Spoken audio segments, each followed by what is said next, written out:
Hello, everyone, and welcome to our September Open Book Club. Uh, yeah, time is flying. Yeah, and this one is a special one because we're reading an essay from a fellow um, participant in the book club, our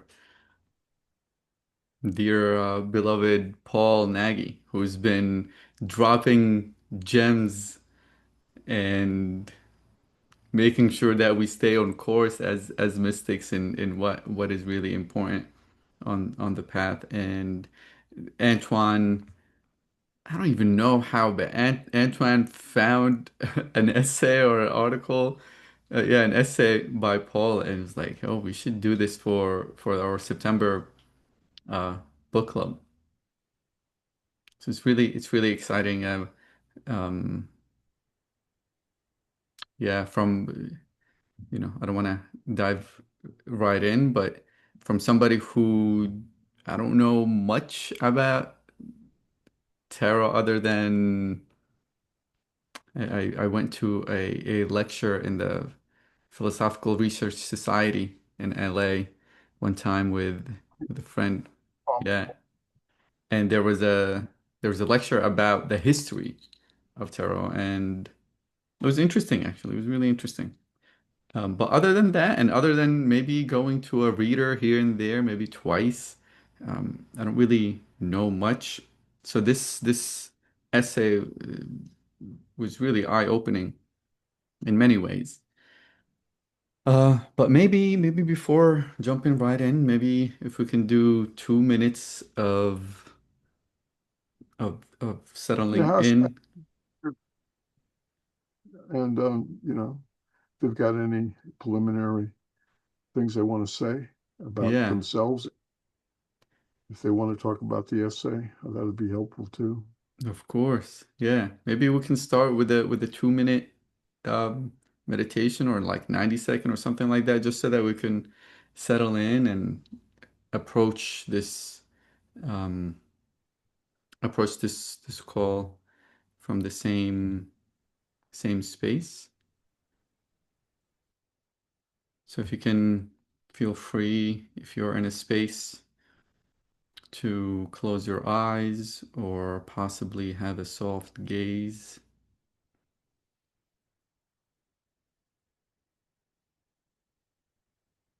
and become aware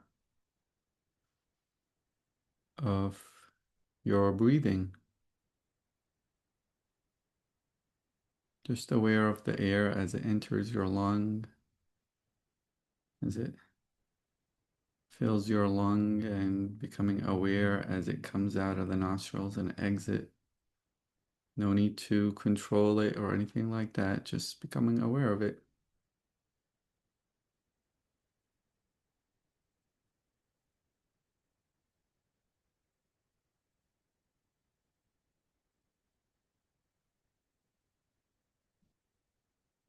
And with each breath, with each inhale, relax deeper into the core of your being,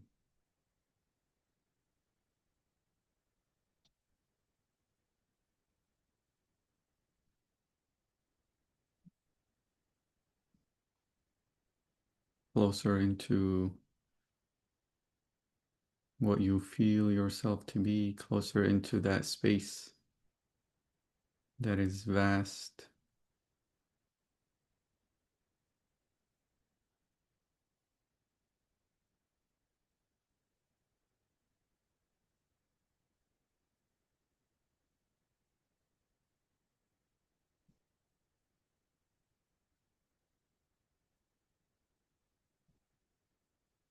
knowing that that space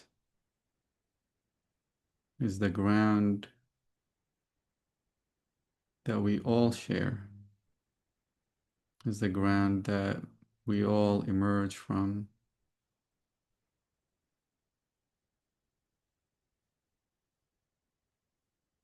that even though we are miles away, that ground holds us all together.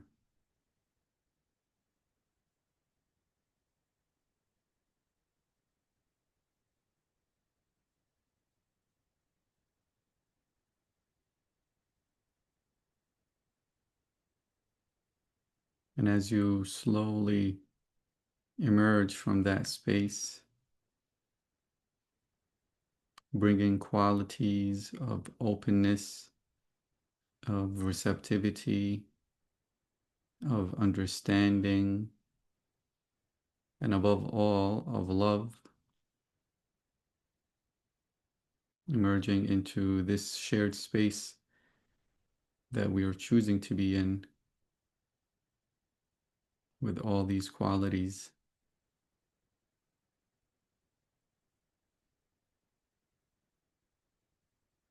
And whenever you feel ready, feel free to open your eyes and be present for this dialogue and discussion that we're gonna get into.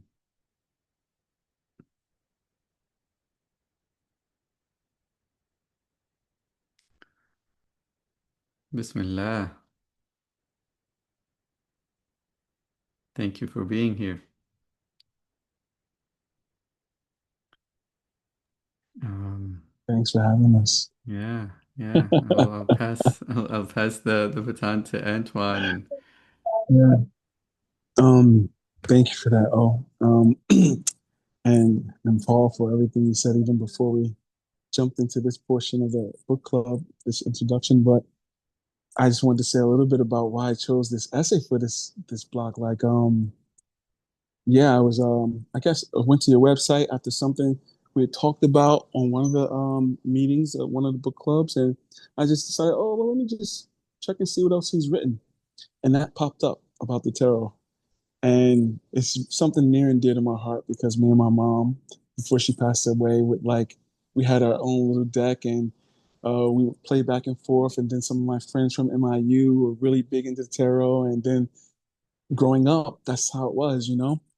And then I got religious somewhere in my teenage years and sort of cast those things to the side, but not too much because my mom was still into it.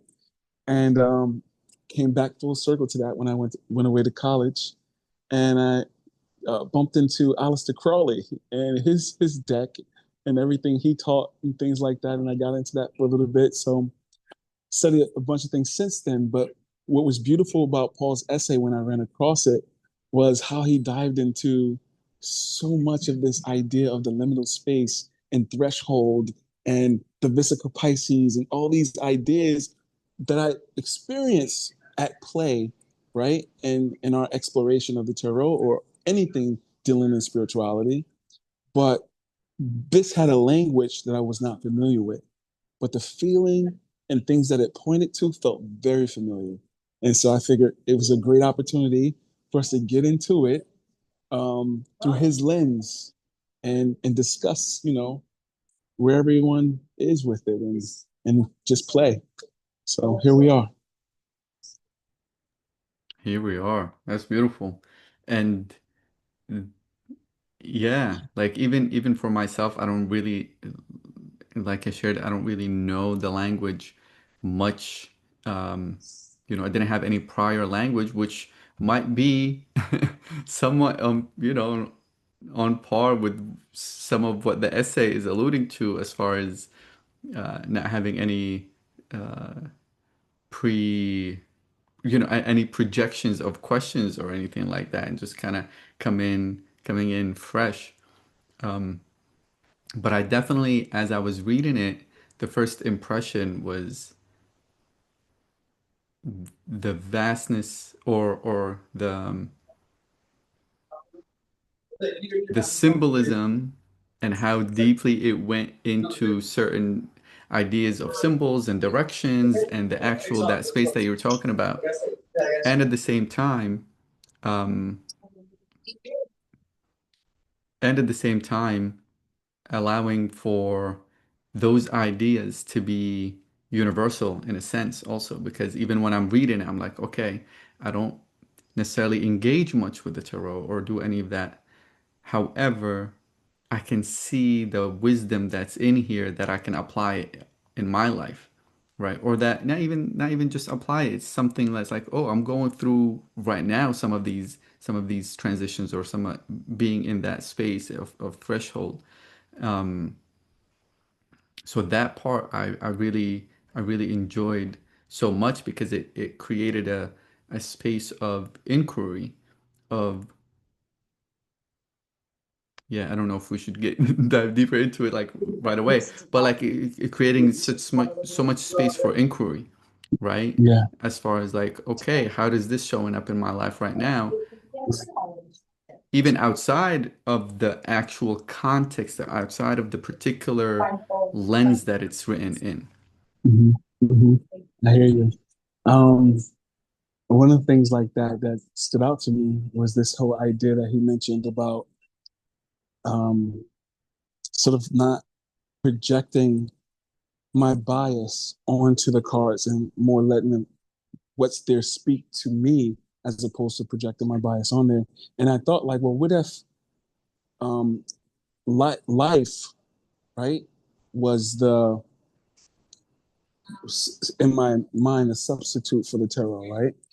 And all the while going through life, I project so much onto life instead of actually question, well, what is the reality or the mandala, as he points to, speaking to me? What is this, the real in this situation, as opposed to what I'm projecting onto it? But Paul, one of the things that you had mentioned a few minutes ago was you wanted to hear from a few people about their experience of the essay. Did you mention that? Yeah. You're on mute, Paul.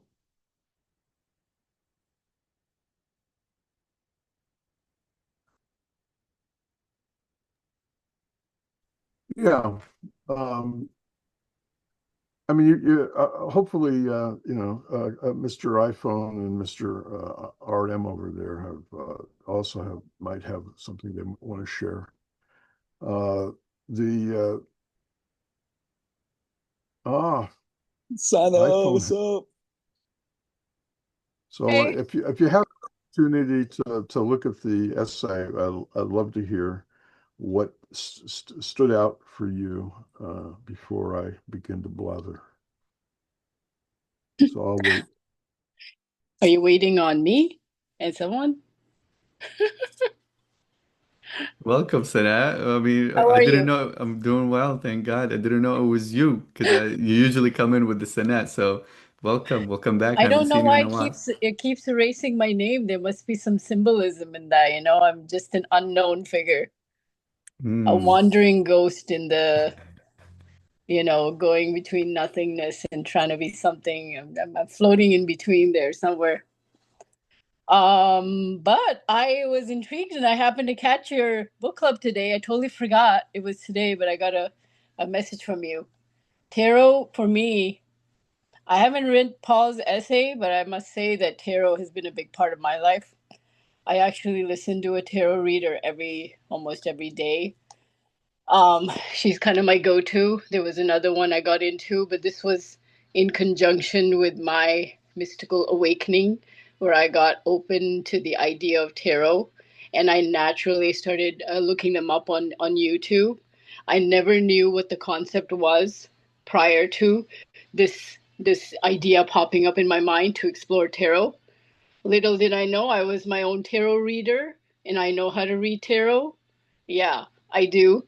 I've been wanting to make a deck of my own with my paintings because they have special messages that have come up over the years.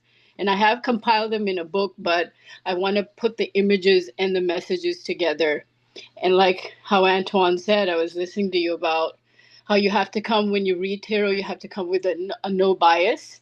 You can come from your own perspective. The lessons and the messages in tarot are very universal based. They're very expansive, and they're messages that are meant to kind of capture you in the moment. They don't have any specifics. They're very kind of uh, like unlimited kind of guidance, and they come with a certain language, which is what I've noticed.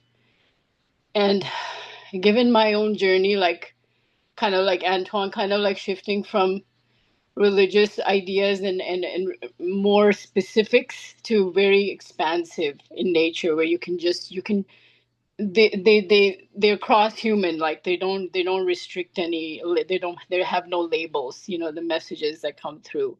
And yes, the tarot, the cards, whatever you want to call them, they have an energy to them, and they're very, they come with this underlying belief that when you pull a card, that all is in perfection, all is in divine timing. Whatever you're pulling from the deck is meant to be. It really aligns you that in every moment it's like perfect. There's no accidents. So you have to kind of come with that intention, and then whatever is pulled is the divine truth for you in the moment. Um, I also take books as tarot too, where you open a random page and you can use it as a tarot message. That's the whole concept. Random book messages, pick a random book. And they've been so exact. Like sometimes I've been amazed at the messages. Yeah, this is no joke. This is no joke. But you have to kind of believe in it. You have to kind of be in tune with it. That messages are all around. God is all around, and He's sending you messages in any shape or form. Tarot is just a very specific way you can channel that Mm. and receive it. So um, yeah, I but can, yeah, yeah, I can see that. I mean, coming from you also and seeing the paintings that you paint. yeah. And is the one behind you, is that yours? Oh yeah, yeah. Yeah. That's mine. Yeah, so Yeah, like seeing the paintings, the use of geometry, the use of colors, symbolism, um, and yeah, and the spirituality that you infuse in there. Like I can see tarot playing, playing a part on your artistic journey, and vice yeah, versa too. Like yeah. what you said as far as like painting, with that in mind.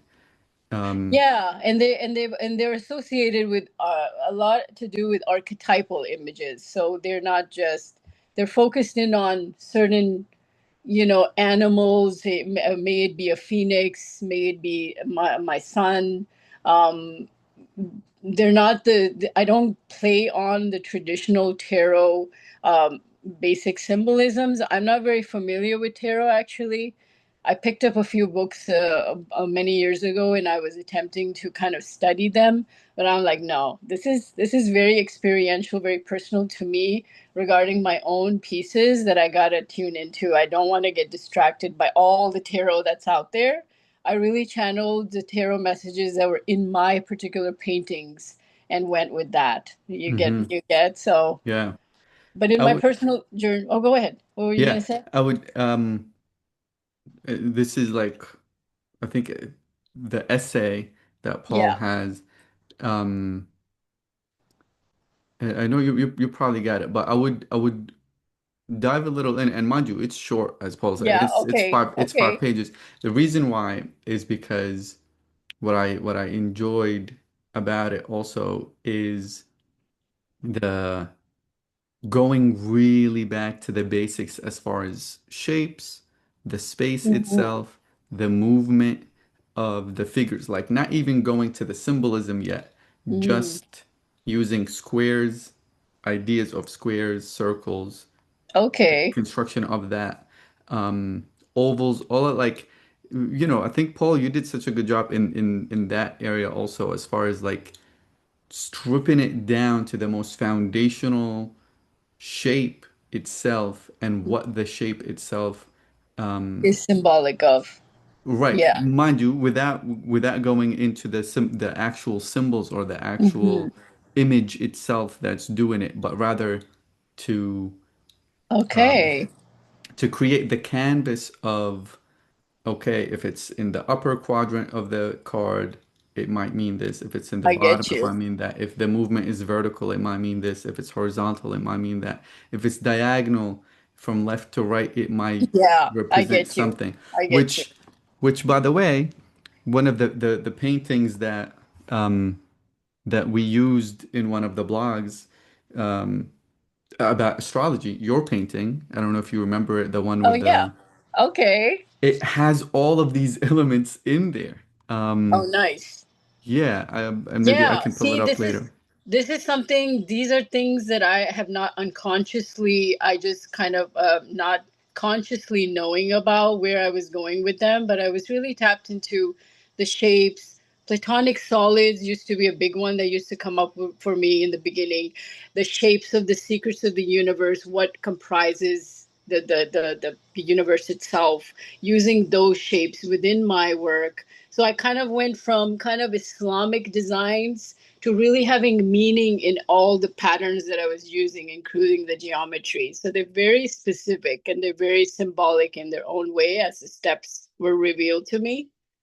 But I think with tarot in general, it teaches you to have an artistic eye and see, it shows you how to see the signs within your surroundings. Most of all, it teaches you the science of that, how to read the signs, and how to see everything from this artistic lens, and then the basics. I'm sure I'm going to read Paul's article for sure. It intrigues me because I've been wanting to. A lot of people have told me to open a YouTube channel with my cards and read and do readings, and I'm very capable of doing that, given if I had my own cards and be customized, because I've been watching tarot readers for years now. So, but yeah, that's kind of my take. It's a very fascinating world, combines psychic consciousness with images, and yeah, yeah, it's hard to describe it, and it's hard to really place the finger on. If you're really skeptical about it, to convince anybody, you have to be very open to the idea of tarot. It's a very mystical, unseen realm. It's very hard to understand if you're a skeptic. That just goes on based on logic, and yeah, that's why I think a lot of religious people, they tend to deny it, including I've noticed with some Christians and Muslims in general. It's something that a part of me that I've kept hidden, that I believe in, but I don't feel is generally accepted by the general Muslim population, neither Christian or religious people in general. So it's more classified as witchy, as you would say, something a little bit associated with the arts, the dark arts, whatever you want to call it, but it's not. It can be, but it's not. It's everything has its own, Mm, perspectives, and dark and light. yeah. You take it wherever you want it. You want to channel dark things with it, then that's your intention with it. But if you're more of a channel of light, you're gonna channel the guides, the spirit guides, as a lot of tarot say. Oh, the guides are telling me this, um, and literally you do have guides who tell you stuff and inspire you in the moment. It's a very weird Mm, phenomenon when it starts happening to you. Some people attribute it to jinn, as I've come to over time. Oh, you're just tapping into jinn. That's you got to be careful. It's not the right guidance. But no, this is very at its crucial level about you tapping into your own guidance, your own intuitive system. That's what tarot is about. Ultimately, it's not. After a while, it's not even about you listening to another tarot reader, because they can be really off. You'll notice that they will be actually channeling a lot of their own particular journey, in the cards, and it's not necessarily catered for you. The best way to do it is really cater to yourself. You got to start reading it yourself, reading the cards yourself, and channeling it according to your inner guidance, which is what is really ultimately tuning you to. So Yeah. that's it for me. Yeah. thank you for Wow. sharing. I noticed that RM said in the comments, this was taboo for me growing up in certain cultures. And I don't know if you meant that in terms of the tarot, or did you mean that in terms of the saccadic eye movements? No, into the tarot. Oh, okay, okay. Yeah. Yeah. But yeah. Paul, what do you think about what you're hearing? Do you have any questions for us about our experience or something you wanted to say about it? Well, um, I studied tarot intensively for uh, about a half year back in 1977, I think it was, which, by the way, was relatively late in my uh, mystical occult unfoldment. Most of my time has been spent, um, though I've read tarot since that time and did it. I never found the cards themselves to offer me any guidance at all. Nor did, for that matter, did I find the I Ching finding any guidance. But that's when I did it, and already at that time I was already pretty deeply immersed in uh, you know higher mysticism and specific and that would have been a Christian, uh, Islamic, specifically Ibn Arabi. By 77, I'd had my invitation from Ibn Arabi to study with him and that he would guide me in understanding him, which he did. It's a very, I don't know if any of you have ever, or you may in your life sometime. It's common. I think it's common enough in Islamic circles, particularly if you become active or in Sufi movements. By the way, I've never been active in Sufi movements, which might sound strange, but I even say that you have to, even though Ibn Arabi is considered one of the greatest interpreters, mystical interpreters of the Quran, he and definitely hung out with Sufis. If you look at his life and the fragments of his life that you can find, he um, his own thinking was well beyond that, and his own thinking was so expansive that it really moves beyond any one culture. Uh, um, it's the same is true, by the way, of Jalaluddin Rumi. Um, so um, a few minor things to say. Just the origin of tarot was developed when the technology of playing cards became possible. And a couple decades before, printing was universally available, and playing cards became one of the things that first got published. Uh, Somewhere in um, Italy, um, not Florence, but somewhere, the court astrologers created the tarot cards. So there was a direct relationship between the symbolism that was chosen, particularly for the trumps. Those are the 22 cards that have the interesting images on it. The pips, as we'll call the minor arcana, eventually became popular with their own images, but the in the Marseille style is close to the style that was common amongst all the tarots, which is that you have abstract numbers with your basic symbols of earth, air, fire, and water.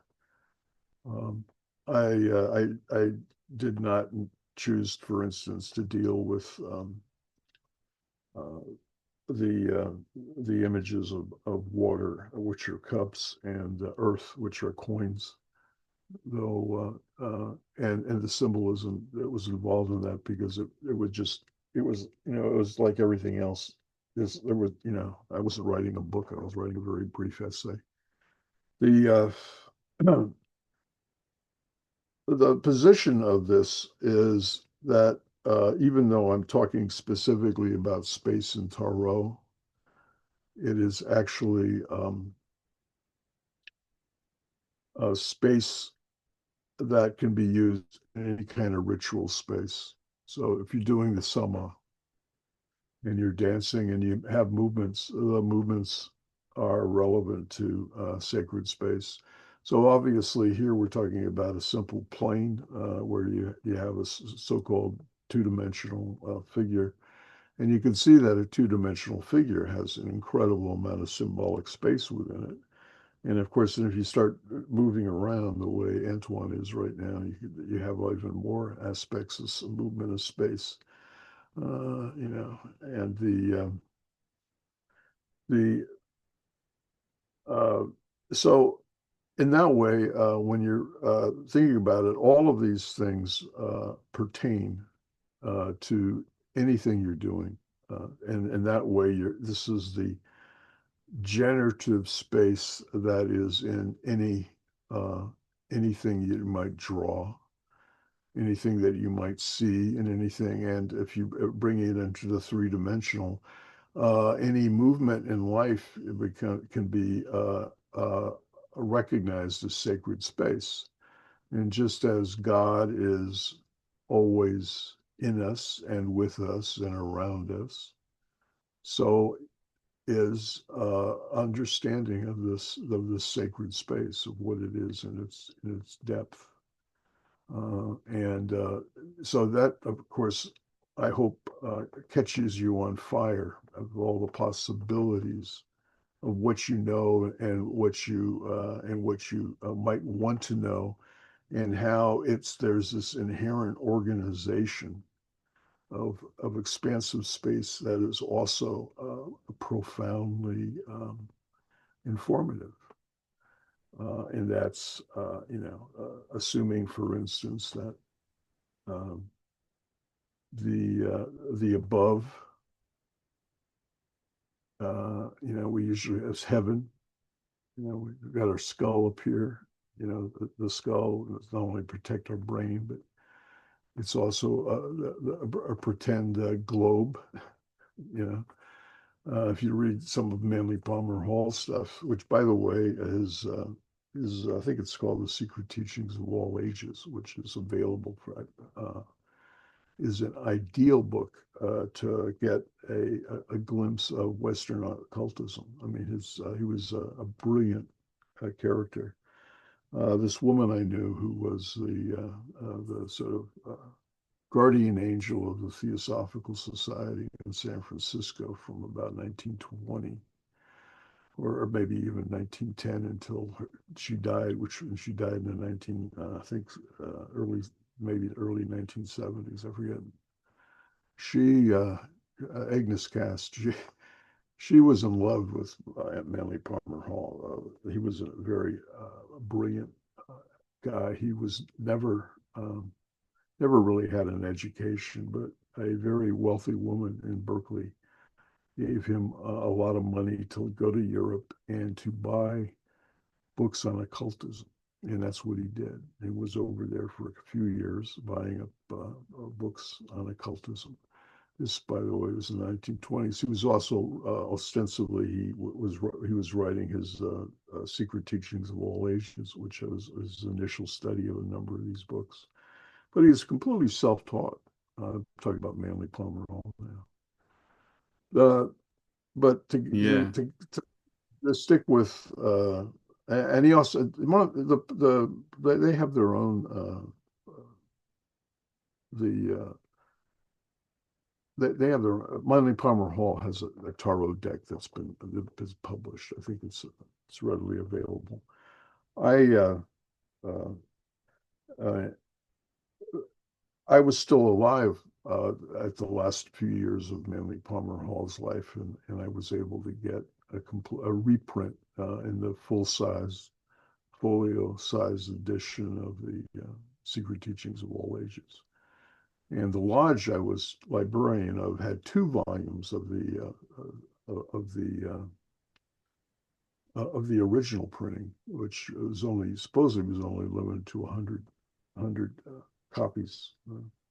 Ostensibly, the one I had was going to be limited to about 100 or 500 copies, but I think they published about 1,000 of them because there was such demand for it. Yeah, Manly P. Hall. I mean, I've spent a lot of when I first got introduced to Hermetic sciences and alchemy, that was that book the Secret History of All Ages was the one of the first books that got me interested in going into different rabbit holes, I guess, and digging deeper into it because it's a big book. I mean, it's he's covering into he going into a lot of different stuff. But I wanna go back into this idea that you just shared of moving from, as you shared in your essay, using the card and the space within the card and having that be sacred space and applying uh, that same way into our life, our 3D movement, and that being sacred space. Now, and more specifically within ceremonial rituals like Sama that I'm familiar with. We do these.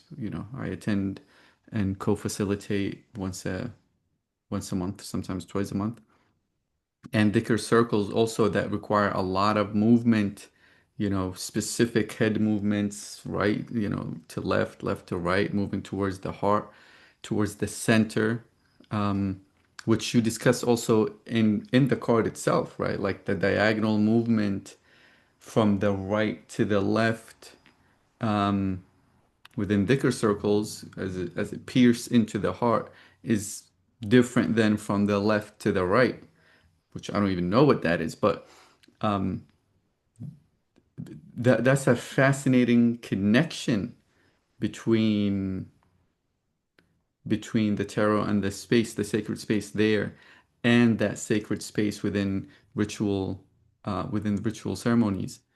Um, yeah, that is fascinating. And as you were sharing that, you were like, I hope that sets you on fire. I think it kind of did because now my experience of it will probably um, will probably be, I'll be more aware of these things. Um, and it adds a different dimension to the cards themselves, um, for me at least, which is something, yeah, yeah, that's fascinating. I mean, there's so many things, but uh, I think you sharing that now is just struck a chord for me. So just want to point that out.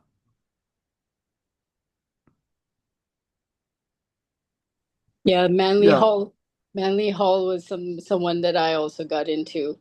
It's not easy to understand Manly Hall, by the way. You have to really experience something to be able to really understand it. And like you said, it's like going down different rabbit holes because it can be so deep. But I think his underlying, he does discuss a lot of alchemical stuff in there. How underlying tarot, there's an alchemical process. And it's in conjunction with the person who pulls the card, and it also is a reflection of what phase of the alchemical process they're at, which is I, very as complex.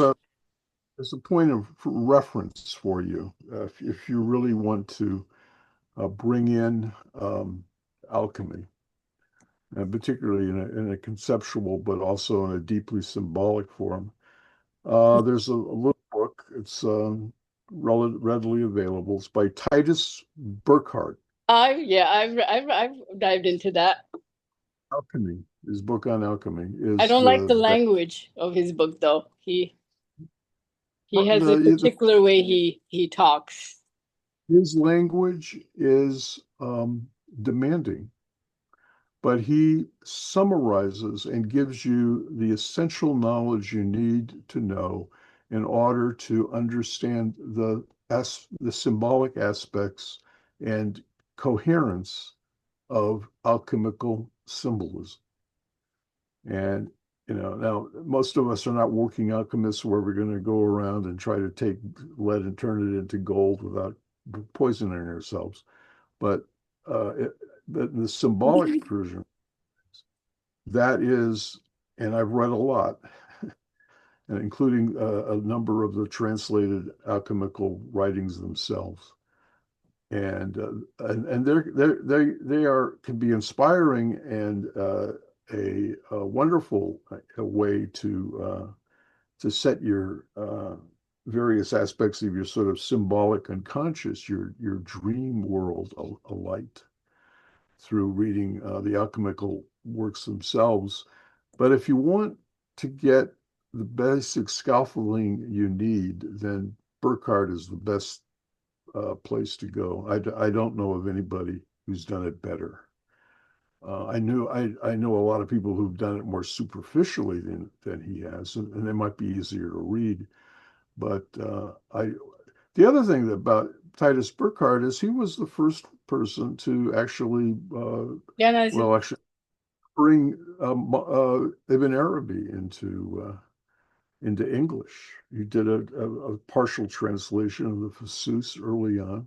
It's still available. He also did his glossary on Sufi symbolism or something, which was actually meant to be his glossary for his Ibn Arabi thing. And it was in fact reading that glossary way back when, which uh, that was where I became aware of Ibn Arabi. And at that point, there really was nothing in English about him. Uh, uh, but that was in terms of my own personal journey. Uh, the so yeah, it Burkhardt's meant to be studied, not to be read. He had a depth that he's really meant to be studied.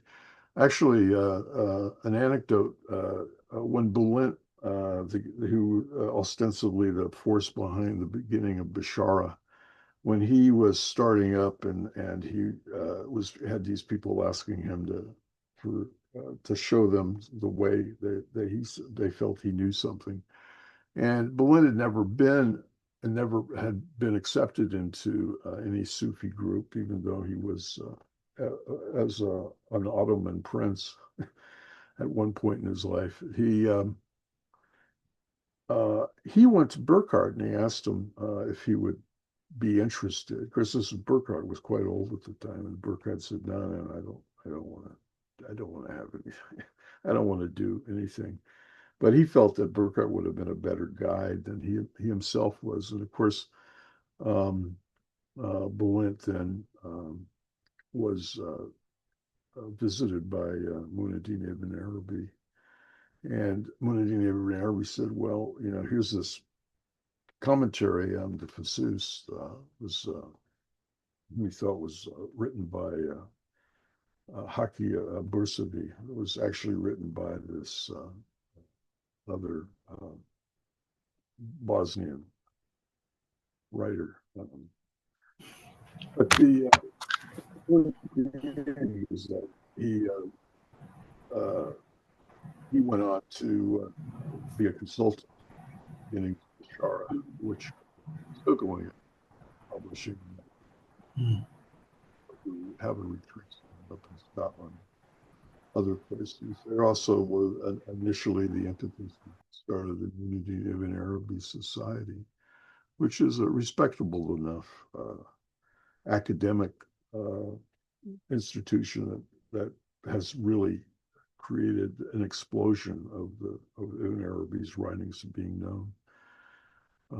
They are obviously, but the Futuhat is particularly important for people who are really want to go into the depths of what it is in terms of the full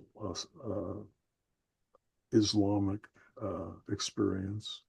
The Yeah. Fasus is Well, before we go into Fusus, or maybe that'll be a whole different thing. Because if once we start going into Ibn Arabi, that's there's no going back. There's no going back. That's well, I um mean, it's my own bias. I mean, there's my it's my bias. I've been though there's now so much published in English about Ibn Arabi that I don't even pretend to keep up with it. right. But in terms, but again, you know, you start with the simple, and there's this complete openness to space. The thing is we never fully escape our biases, Hmm. whatever they are. I mean, Uh, that's something that's interesting. Um, it's an another interesting, yeah. Yeah, I another just want to like hone it down into some of the stuff that you were sharing in the essay because there's a lot of relevant points within the essay that is kind of touching that we're talking about, but not necessarily maybe going deeper in. Yeah, One of them, which is now what you're saying about the biases, right? Which is about how much of what I'm searching for I'm actually projecting, right? So you're saying, in the essay, you're sharing that, okay, hey, before I even before I present the signs that the card, the spread is gonna quote unquote answer me, before I even do that, what if I flip the script and what if I let the signs emerge and show me themselves, right? So that's one approach that um, we're kind of we're speaking about, and the biases of which, because when I was reading it, that was another question that came as far as like the actual interpretation outside of the cards themselves. I understand, um, maybe in the context of the card, I understand there might have to be some kind of a framework as far as what the symbology means as you presented it. Like, vertical is transcendent, the bottom is the manifest kind of, and then the diagonals and all the different points. I ask myself, okay, when it comes to the interpretation of life, the signs that are presenting themselves in my life that are happening on a day to day, that how do I approach that without bias? How important is the intention in my day as far as, hey, I need an answer for this thing, or are we moving that all the way to the side? Um, which is that's one aspect, but I also want to just let's put this to the side. I want to make sure that we also get into the idea of that liminal space that you spoke about, that I highlighted as a sentence here where you said that's the space within the overlap is the place in which we are called to remain in the world. The liminal space is the place where we arrive after we leave one possibility and have not yet gone into another. This is deep, like this is the initiation. This is the passage of the initiation. In this place, in between possibility and probability, we live on the threshold. All transformation takes place in liminal space. All transformation takes place in liminal space. It is the nature of our middle world. I want to make sure, because I know we only got 30 minutes. Like, this is, I'll put that in another way that again somatically, breathing. The classic liminal space for the breath is the stop between the inhale and the exhale, and the exhale and the inhale. We don't usually pay much attention to that stop. We're rushing to go off to the end or rushing to go out to the end. And we move between these two determinate spaces, which are like that circle. And yet it's this space in between, which is, classically the fish here, is where both are possible. Um, in uh, so again, breathing is your is basis of all the beginning and the return of all meditative endeavors, contemplative endeavors, even dreaming endeavors are in breath. But the eternity of breath is in the stop. That's sort of the outside of space. That's the explosion any possibility, all possibility. Uh, Mm. so um, again, seeing again those two circles as each circle is the inhale, and the other circle is the exhale, Mm. and you normally you don't deliberately hold your breath between to Mm-hmm. make that stop. Tricky because we say, oh, that's where the internal is. I'm going to hold my breath, which isn't it doesn't work that way. But I could see people wanting to do that. But the thing about it is this sacred space is always with us and in us and around us. Uh, but and it is very deeply related again to our awareness. Uh, and in the classic view of the Hadrat, the you have uh, you have this world, and then you have the world of dreams, the inner world, and then you have uh, the total, the heavenly world of pure transcendence. And so in the dream world, you have a sort of microcosm of the external world. These are the dreams one has, and then but it's also in this fluid way, it opens up to all of these symbols. And in reading dreams and doing dream work, you have an intention to remember your dreams, and you write them down, and it helps to name them. Give them a title. Even though you may only have a few fragments, you still give it a title, and it helps you find it again when you want to look at it.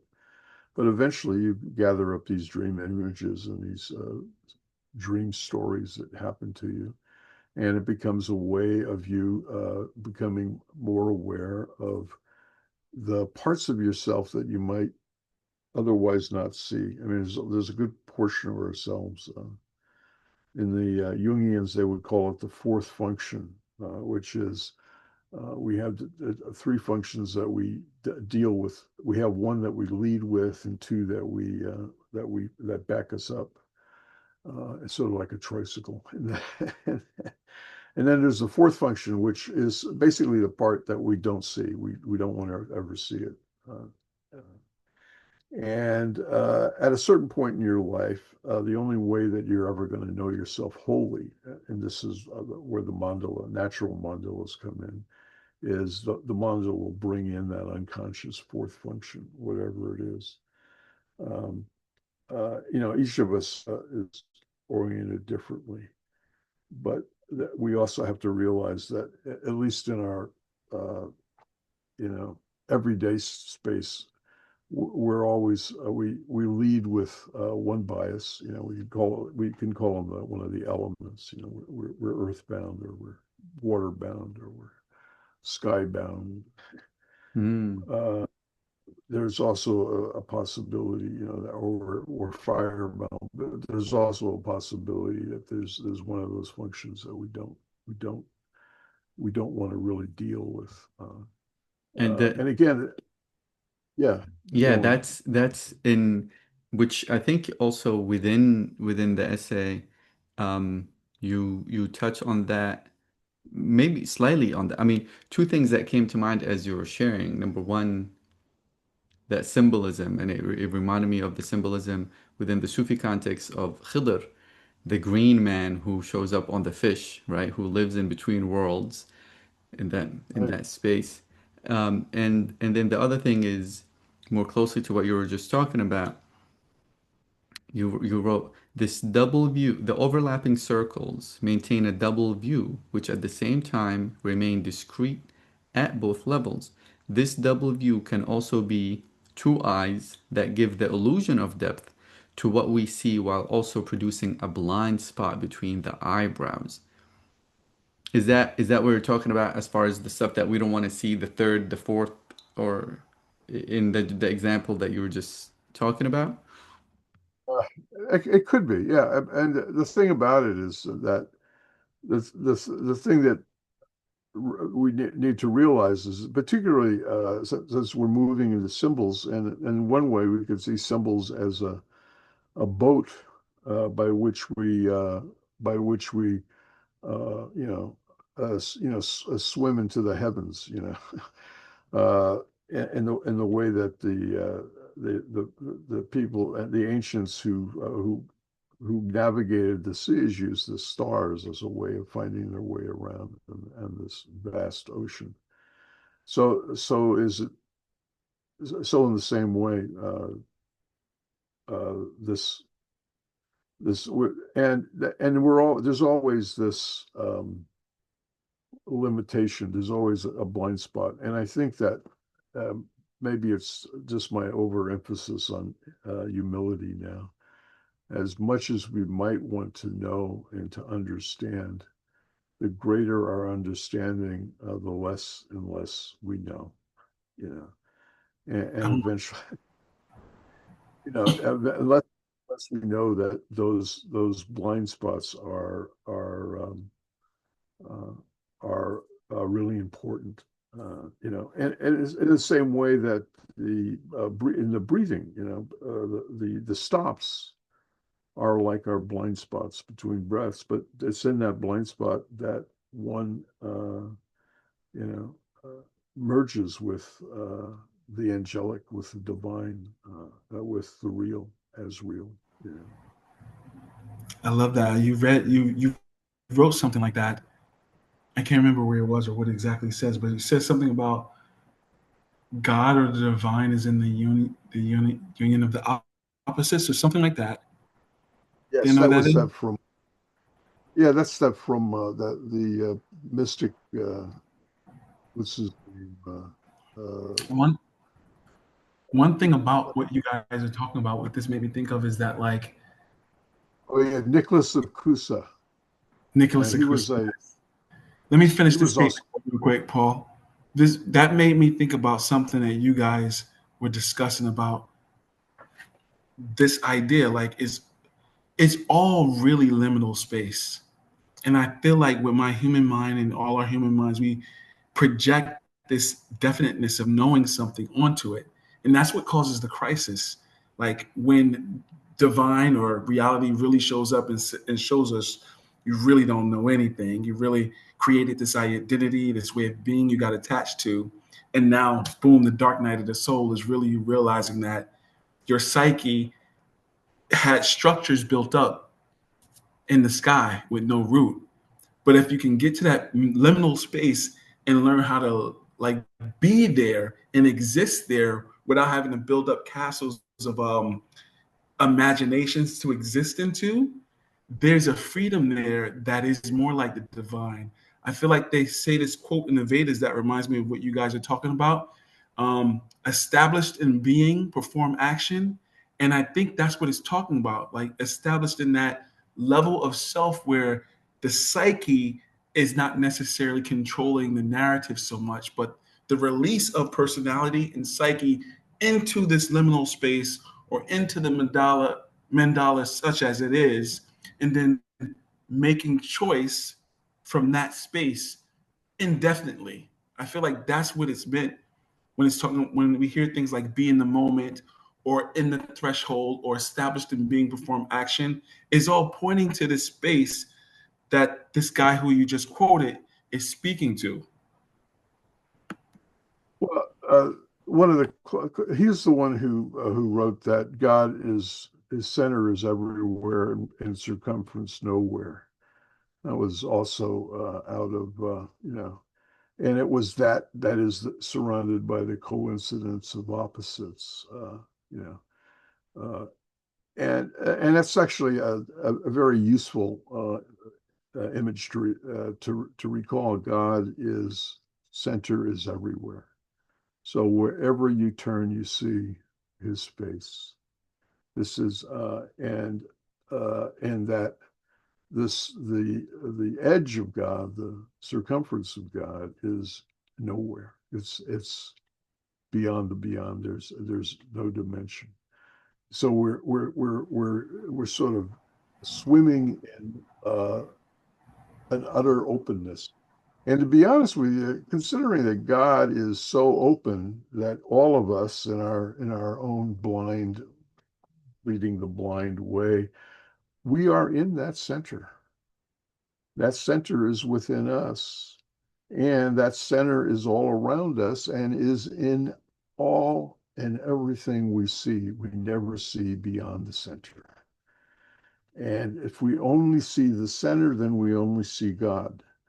And we're also open to everyone. You could say that in seeing the center, we are surrounded and drowning in love, pure love and acceptance. It's the only way to be accepting. It's not an accepting of an I and a thou. It's accepting or the way that we usually see things, an I and an it. We are, as it were, drowned in the that. So every word that's said is not my word, but God's word. You know, though unfortunately we have these egos that that want to pretend that we own what's and that we have agency in what's taking place. But if we're only in that center, then our agency is God's agency. There is no other. But it also means that you have to fully accept not only yourself but everyone else. And you know, we live in a world in which there's a lot of things that I see that I would not want to accept. One thing about reading Tarot is what I said after that citation, and you know, Tarot is fundamentally a nonverbal evocation of raw significance, and as such, it touches upon the dream, which is a fountainhead of meaning. Reading the Tarot in this mandala-like fashion, in other words, we read those pictures as if they are telling us something that we've seen for the first time. I remember one person I was reading for some years ago, and she looked at me and she said, "You just looked at that card like you've never seen it before." And the way I ended up reading tarot for people is one, I used this non-directive thing, allowing you know, I allow them to shuffle the cards and so forth and so on, and keep moving them around as they formulated in their mind what it was they wanted to say. But I asked them very explicitly that I did not want to know what their question was. I did not want to discuss anything about that. I said, just you get a good, clear idea what it is you want to talk about the card with. And then we pull out the cards. What I'll do is I will tell you what some of the meanings that occur to me when I'm looking at the card.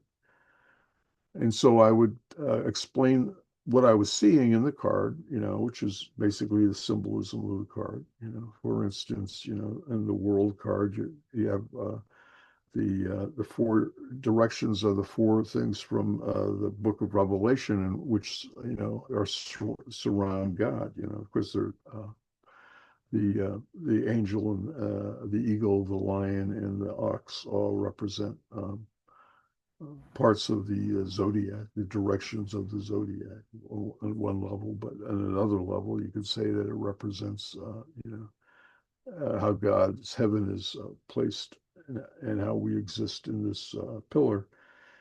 The but as you explain the symbolism of the card, I found that I'd ask the person, well, from what I've said, I said, are you clear now? Do you have an answer to your question? And most people said, yeah, and they walked away, and I never knew what their question was. The only time that didn't work was people who were seriously undecided. They had a whole bunch of things that they needed to talk about or to see, and they couldn't settle on one thing that they wanted to request. And for them, it didn't. It was confusing for them. But the symbolism itself will be your answer, but you don't have to. You don't have to. And that way, for that way, I was dealing with even with my interpretation, I didn't want to be consciously biased by, of course, the person was in front of me. So there's, it's a natural gravity when two people are facing each other. And there's a lot more going on in terms of, what's happening between a person. It's actually a kind of sacred space when you think about it. If you sit before another person and you say hello and you look at them and they look at you, there's a profound exchange going on, which we might take for granted, and because you're reaching into another aspect of that uh, beautiful center that is God. And I love that that. happens. It's always the case. It's always the case. Um, Um, on that note, talking about the biases when doing a reading for somebody, and I know some people also use it for self-inquiry. RM asked a question in the chat talking about these biases, right? Because I know you mentioned that they're unavoidable. You can't really avoid these biases. Now, when it comes to using the cards for just on your own, you're not doing a reading to anybody or anything like that.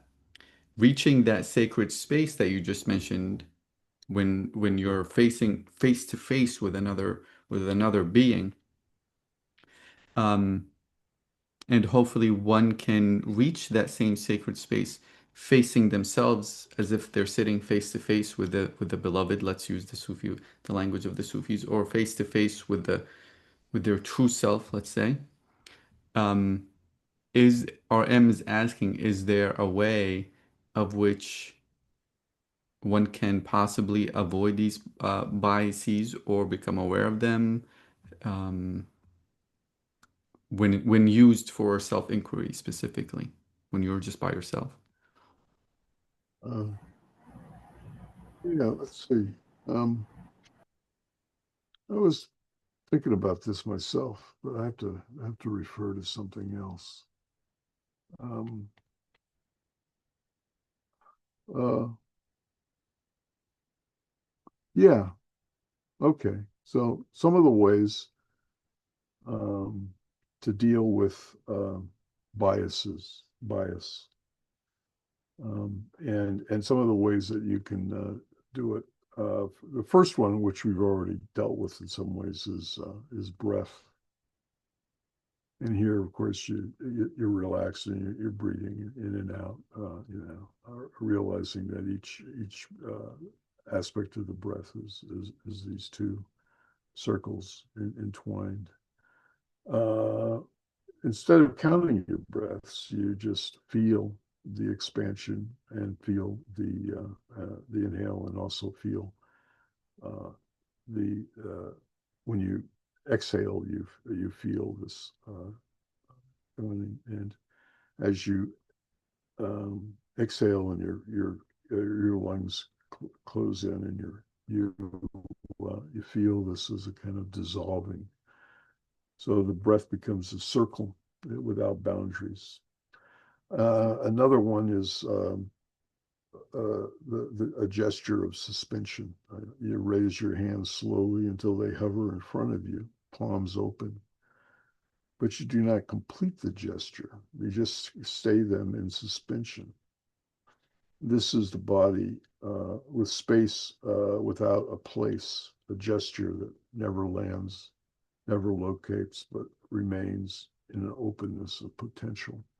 So here, of course, um, these are, mudras that are done, and you could just look at, if you look at Tai Chi or some of the other classic ways of movement exercises, you can see that each one of these movements of the hands, movement of your body, movement of your shoulders, each one of them becomes a way of suspending your bias. You know, if you change your posture, and you do this again without knowing that you carry with you a posture. If you move this posture around, then you're shaking up some of the biases that you may be seeing things with, or what you're thinking about. Sound, of course, is another way of breaking up that bias. And here again, it's here that it's mainly just intoning, the long without resisting creating a rhythm, letting it swell and fade irregularly like the wind. The Chang Tzu's story about is it the wind that's making the sound, or is it the trees that are making the sound? And of course, the trees say, "Oh, we're making this sound," you know. And of course, the wind doesn't say anything; it just blows. The sound here is not in time, but it's just resonance, an atmosphere that fills space without needing any kind of sequence. And when you start the sama, you usually start it with, I believe, uh, with some sounding, which you use as a way of things. Of course, then looking at the card itself, which is what is the focus of my attention, and says, the card is it's blank. It doesn't have anything. Instead of drawing, simply gaze at the white field and let your eyes soften and the edges blur. And here it becomes it's the field before the symbolic space that we've talked about. And as I said, it could be a symbolic space, not just of tarot cards, but of anything you're doing. And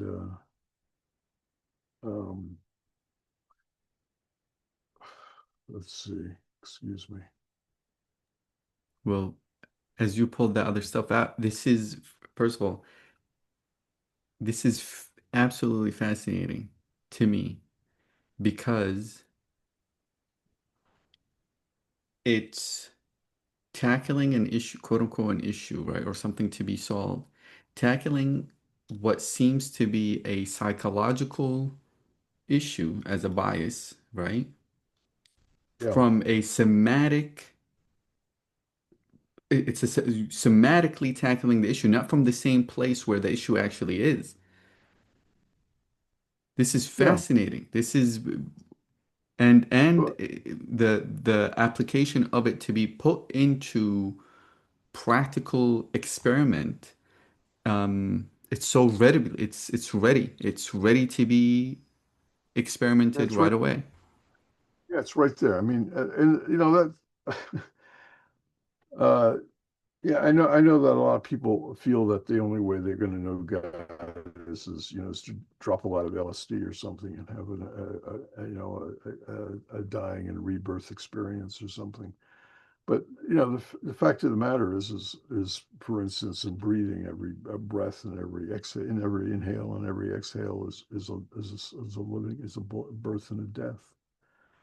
You know, a possible way to play with this is to go the inhale, and you say to yourself, "There's no time," and with the exhale, "There's no place," and between the inhale and the exhale, only space.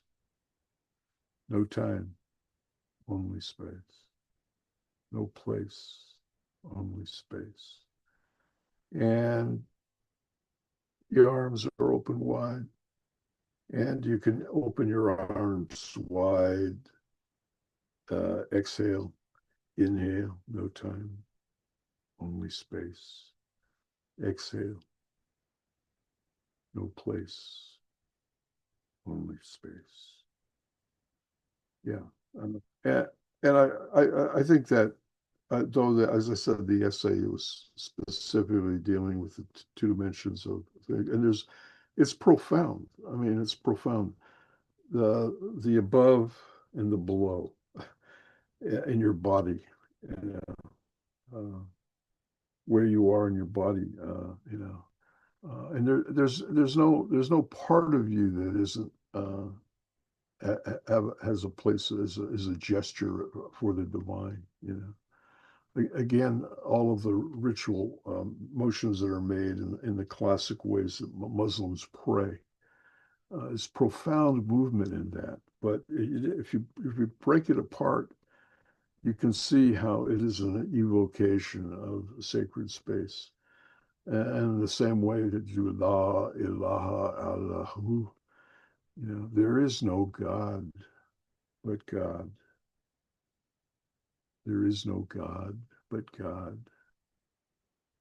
There is no God, exhale, but God, inhale. You So I think it's important that as much as we might want to learn how to read tarot cards, and again, the way you read tarot cards is you let the cards read you. You read them. You don't. What other people tell you what the tarot means isn't necessarily the best way to be reading the cards. Mm-hmm. Um, Wow.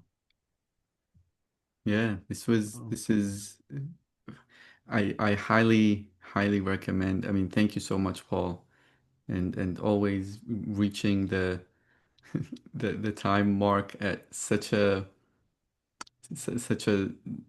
space. Um, reaching the depth of really why we're here, right? And using that as a reminder to as a reminder to remember really. I was saying And about it's noticing. No, noticing. That's right. do you decide to notice that this is going on, or you don't notice? And the fact of the matter is we're not going to be aware, you know, and we're not going to necessarily notice what's going on. These things happen all the time. Hmm. Part of the way that you become aware of sacred spaces, you slow things down and you simplify things, Right. and that'll the sense of being filled with light and with joy because it's there. It's there. It's always there. It's just we don't notice it. Amen. Amen. So let us notice in our noticing that God is the one who's doing the looking, and we are not actually. We are not the eyes that see. Amen. Yeah. Amen. Amen to that. And highly recommend for those who haven't yet dived deep into this short, as you called it, short little essay that was written one afternoon, but dense in a lot of not just information, but knowledge and wisdom and space for inquiry, and that can be applied within the world of tarot, but also in a practical sense within world and life in in general. So really, thank you for writing the essay. Thank you for agreeing for us to read it in this setting, which I know sometimes it's not easy to put one's work at in such a space. But I really want to thank you, and I want to pass the baton to Antoine also. Yeah, man. I just also have to second everything Osama said. This was amazing. I love the essay. I love hearing you talk about it. I love all the gold that comes out as we're discussing it. This was phenomenal, and I look forward to more opportunity to get into these topics about God and the threshold and liminal space, and what happens in that space and everything we dived into. I feel like this in itself could be a year worth of conversation and experience, especially when you apply these techniques that you've just given us that move beyond the psyche into the somatic. That's fire. But thank you, Paul, for allowing us to read your essay and discuss it. And thank everyone for everything you chipped in to the discussion. And yeah, Well, I have a have to, beautiful I night. hear that you noticed it. When you pulled it up, I had forgotten I had written it. I didn't know what it said, and I had to reread it a couple of times myself. I did I did feel that the one thing I was trying to bring out in the discussion of it was not so much what I said in the essay, but to say that the implications of what I'm saying in the essay extend much more deeply into one's lived and embodied space. So, which of course is that we are an altar to the divine, and let us always move in that direction. Beautifully said. Beautifully said. Thank you.